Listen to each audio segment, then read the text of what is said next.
Hi అండి, బాగున్నారా? అందరికి కూడా మరి వందనాలు.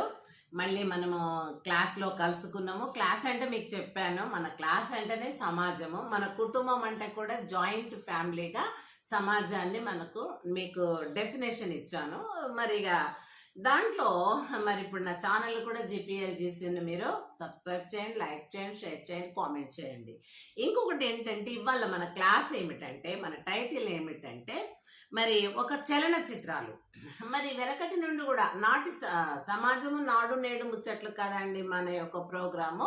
మరి ఆ రోజుల లోపల చలన చిత్రాలు సమాజానికి ఎలా ఉపయోగపడేగా ఉండేవి, ఈనాడు చలన చిత్రాలు మరి దేశాన్ని ఏ విధంగా పాడు చేస్తున్నాయి. ఆనాడు చలన చిత్రాలు దేశాన్ని సుభిక్షమైనటువంటి మార్గంలో నడిపించటానికి ఉపయోగపడితే ఇప్పటి చలన చిత్రాలు ఏ విధంగా ఉన్నాయి అనేది చెప్పుకుందామండి. ఆనాడు పౌరాణికమైనటువంటి పాత్రలు ఎంతో చక్కగా మరి ఎన్టీఆర్, నాగేశ్వరరావు, కాంతారావు, జగ్గయ్య ఇలాంటి వాళ్ళందరూ కూడా మరి చక్కటి పాత్రలు పోషించి మరి ఆనాడు కాయ కష్టం చేసుకునేటటువంటి మరి కూలి వాళ్లకు, వ్యవసాయ కూలి వాళ్లకు మరి ఇంటింటికి తప్పకుండా వ్యవసాయ కూలి అనే బ్రతికేది.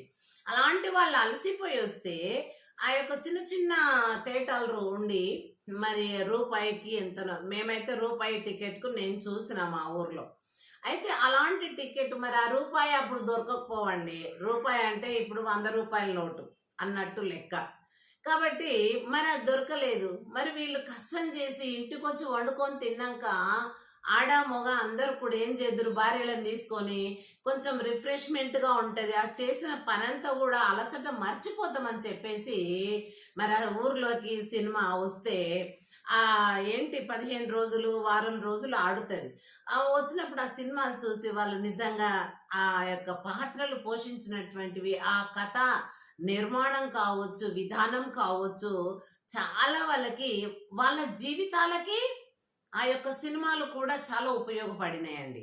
ఎంజాయ్గా జోకర్గా అది ఎవరు చలం కానీ, పద్మనాభం కానీ, రేలంగి కానీ ఇలాంటివి అప్పుడప్పుడు కొంచెం చిన్న చిన్న బ్రేక్స్ లోపల నవ్వించేది. కానీ మరి ఆ యొక్క సినిమాలంతా కూడా ఒక స్టోరీ లాగా, నిజంగా జానపదులు స్టోరీలు చెప్తారు కదా, ఏదో రాజుల గురించి వాళ్ళుగా పాటలు ఎట్లా పాడతారు, అట్లా మంచి స్టోరీస్ ఉండేటివి అనమాట.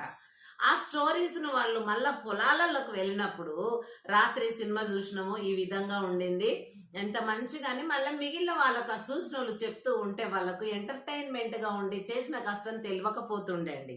అంత చాలా బాగా ఆ రోజుల్లో సినిమాలు నడిపించారు, తీశారు.